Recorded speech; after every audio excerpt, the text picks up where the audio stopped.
Happy second Saturday, everybody. It is Sunday today and the beginning of the year. This is the first video. I made a bunch last week that kind of led us into the new year, but this is actually the first time I'm recording since the beginning of the year, which is super fun. Look how far I've come. In 3 months, I will have been out of the church for a year, which is crazy to think about. I'm gonna start doing a new thing. This year, this thing that I'm going to start doing is I'm going to start sharing my own Mormon story in kind of like story form, kind of the way they do on Mormon stories. I've been talking about topics, and I'm going to continue to do those different topics, different little spiels about different things and the way I feel about different things that don't really like fit into my Mormon story as like a chronological kind of story, if that makes sense. So I'm going to do that, and every Sunday I'm going to share a portion. Obviously, my Mormon story lasts for 40 to 41 years. So it's kind of a long thing. There's a lot that happened in there. And so I'm not going to share it all at once. I'm just going to do a little at a time. And so come back, please, every Sunday to see kind of that specific installment of what is happening with the Mormons, with my Mormon story personally. So, come back every day to check out my daily videos.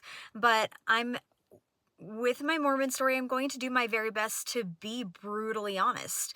I'm going to talk about myself, my feelings about what I was taught, my what my thoughts were, how people in my life, my parents, my teachers, my friends, bishops, etc., how they acted. Some of it's difficult to talk about. Some of it is embarrassing. Some of it is maybe too much information. I don't know. But, even some of the times, some of the things I want to talk about in those things, some of the times I was the person that was wrong. And I'm going to be honest about those things. I don't think it does anybody any good to sugarcoat or change things or, make myself seem innocent. I did not always behave properly either. When I was a Mormon, I did some pretty cringy stuff. I still do cringy stuff. But we're human, and I think it's important to talk about it. So just with that said, just kicking it off, I was born under the covenant. My mom was married in the temple, and, I don't really know a lot about that relationship. I know that she wasn't happy in her relationship, and, I don't know. What I know is not super extensive about that. She wasn't happy. She went to her bishop, and her bishop told her specifically that she needed to do everything that her husband told her to do. She needed to be obedient to him. And she said, well, what if I get pregnant? And he said, well, then it's meant to be. And here I am. So my mom divorced my biological father, and she moved here to Utah. I was born in Arizona, and I was blessed there as well. That's when my name was added to the church records. I feel that, my mom did what was best. So like that was the very first situation where there was no consent. Obviously, like, we do all kinds of things for our children without their consent.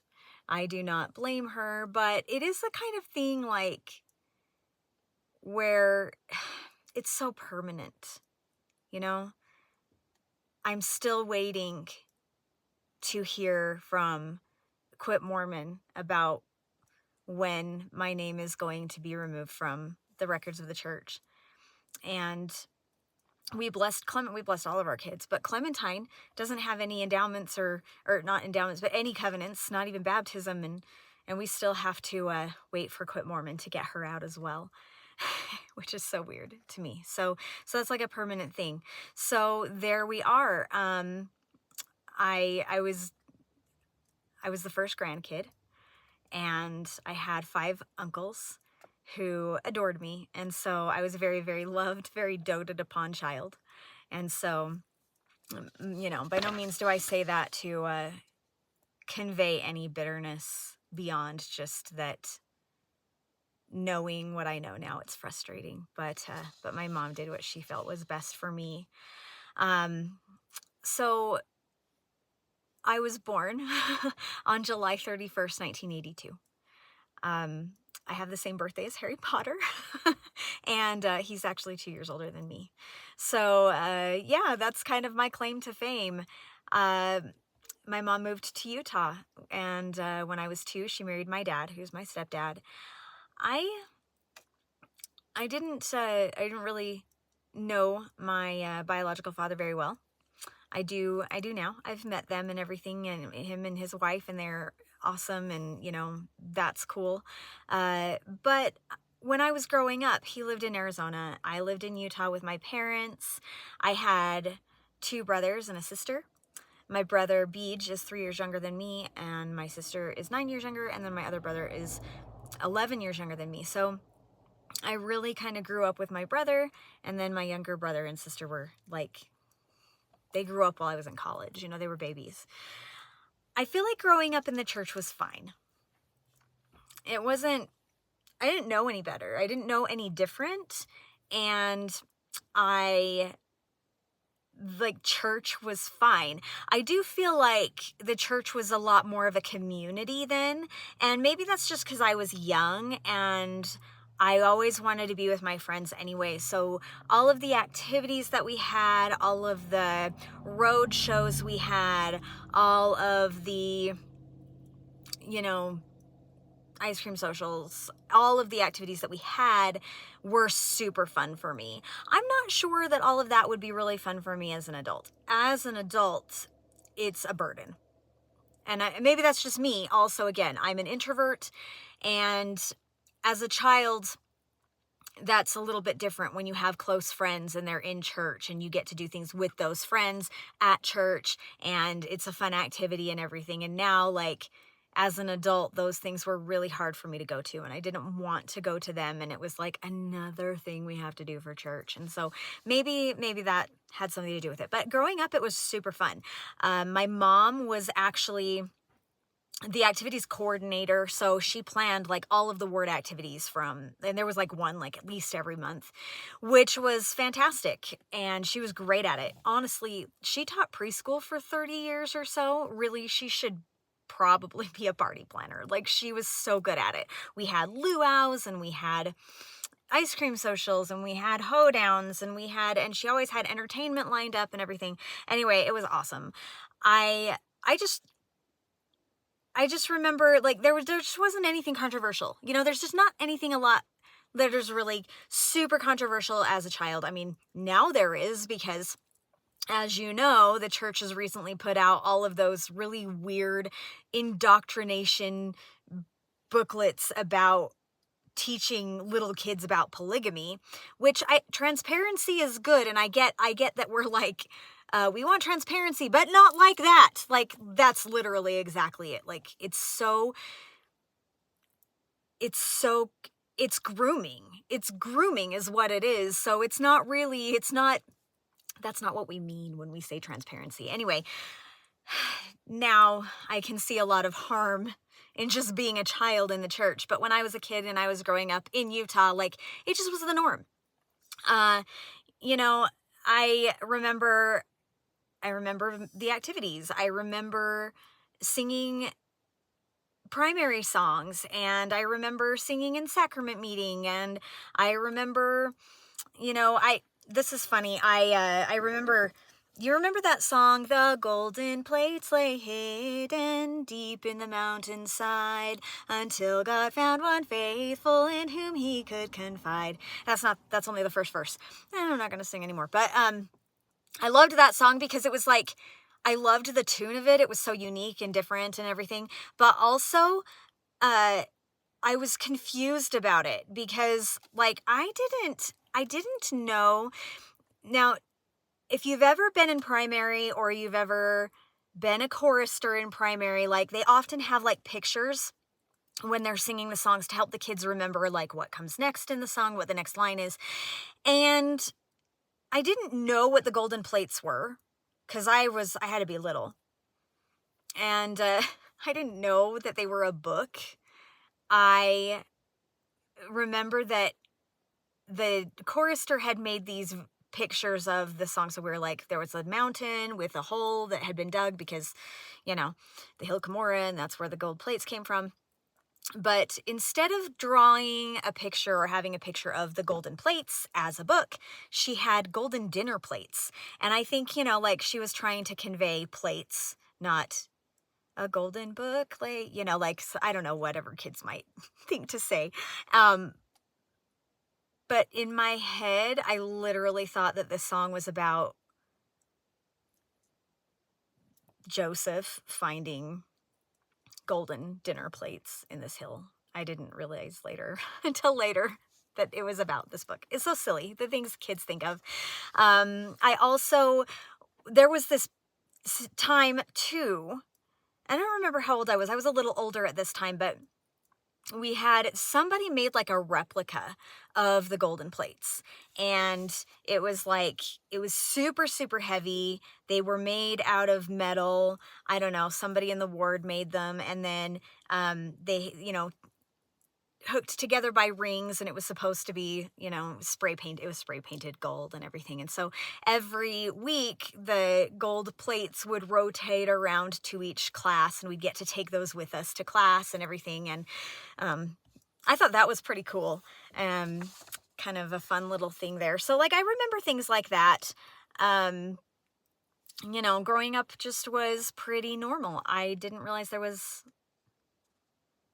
anything different than that, you know?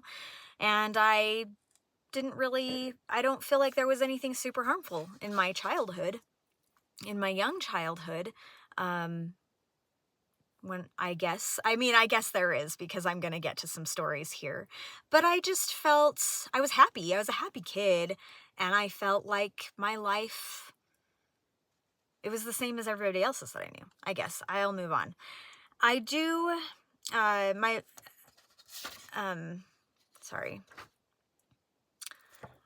Just talking a little bit about, in my little notes here, talking about my mom. She did this activity once that was super cool. She had all of the bishopric dress up like Roman soldiers. And I'm sure every ward has done this by now. But when I was not even a teenager, I was probably 8 or 9 or 10. And they did this Christmas party. My mom stuck every single person in the ward into this tiny little portion of the gym, and we all had to sit on the table, on the floor, on blankets, dressed in towels and robes, you know. And there were, I think the Relief Society like set up these tables where you could go, every family would be given like coins, and they had to go and buy goat cheese, and they had to buy olives, and they had to buy, you know, different things, bread and things. And so we would get our little meal, and we'd go and sit down, and then at some point a family, it was Mary and Joseph and a baby, well, she was, you know, portraying that she was pregnant, made their way through our very, very crowded room. And then there was this nativity scene. I felt like that was so fun. And so it was like LARPing, which I did a lot of in high school. So I don't know, that was right up my alley. My dad and my mom were both in Scouts the whole time I was growing up. So I did a lot of those activities, and they were awesome. They did the most fun activities, and I got to be involved because I went where they went. And so even though I wasn't a scout, my brother was, and I got to be involved in those kinds of things. My dad always helped me make a Pinewood Derby car. Even though I wasn't a scout, I still got to, at the end, race it, and it was fun. But I do have this experience that is kind of heartbreaking, and it was kind of my first experience with slut shaming, and I had to have been 5 or 6. Yeah, max. I was in primary, and I wasn't in the front row, which, you know, is for the sunbeams. So I think I was a row back. I had to have been, I don't know what they call it, like a star or something like that. My dad had gone to Hawaii for work, and he was gone a couple of weeks, and he brought me back. You know, he brought back things like shell necklaces and those cool slide shoes and big conch shells and things like that. But he also brought me back this dress. And it's a traditional type of Hawaiian dress that was like off the shoulders. It was roughly around the collar area. It wasn't really a collar. It just roughly around this area, and it was designed to go off the shoulder and then across the chest like this. And I wore this to church one day, and since, I was barely more than a toddler, my parents knew what I was wearing to church. They brought me to church in this outfit, sent me to primary, and I was wearing it that way, and they were okay with that, obviously. I was so, I just felt like I was so pretty. I felt like it was exotic and beautiful, and it was like red with this pattern of like orange sunsets all over it, and then there was like these like black silhouettes of palm trees and things, and I just thought it was just gorgeous. Well, an adult woman who was probably the primary president, or at least in the presidency or something, she wasn't my teacher. And I don't really remember who she was. I don't remember her face or anything. I just remember that I was so confident going in there. And I was like 5 or 6. There was nothing sexual about it in my mind. I just was like, this dress is amazing. Nobody has this dress like me. I am in Utah, and my dad went to Hawaii, and I didn't know anything about Hawaii. I had no idea where it was. I was just like, he was gone a long time, and he came back, and this dress is amazing. So I was super confident going into primary in my beautiful dress that my dad had gotten me, and feeling just so special because, my dad didn't usually buy me gifts or clothes like that, he took care of our family. He was a good dad, but he wasn't the kind that just brought me presents, So this was important to me. This meant a lot to me. And she came over to me and she said, we don't want to be immodest. We shouldn't show our shoulders. Shoulders are not appropriate. And so she pulled up the little shoulder straps, kind of like they were straps going over, which I don't know how is any better because then it still showed my shoulders. And it, kind of like a tank top or a sleeveless dress. And that was problematic because since it was made to go across the chest like this, when she put these up, it kind of billowed out in front of me. Now, I didn't have any breasts or anything at the time. I was still just a little tiny girl. And, but I mean, I knew at that point in my age that women cover their top, and it you could see my little baby chest, because it just poofed out in the front, and it was really frustrating. So that made me feel really uncomfortable, and I would kind of, when I thought she wasn't looking, I would push it down again so that it was covering that or whatever. And I would put it down a couple of times, but she'd come back. And after a couple of times of me doing that, we were singing a song. We were in the middle of singing a song, and she literally stopped the song, and she came over to me, and she put them back up, and she said, "You should never wear this dress again. It is inappropriate. Do not bring it to church." And she was very stern. And I remember the tone in her voice, and my confidence and my feeling special about that dress was literally dashed to pieces. I was so humiliated and embarrassed, and I never wore that dress again, ever. It just sat in my closet. And I mean, the indoctrination about our bodies, about modesty, it starts for women, for girls so young. And when I was a 5-ish, 6-ish-year-old girl, and I had this dress that was a beautiful gift, and it should have been appreciated as such. And don't come at me and tell me my parents shouldn't have let me wear it, or that they should have had me wear it at a different time. It's just none of anybody's freaking business.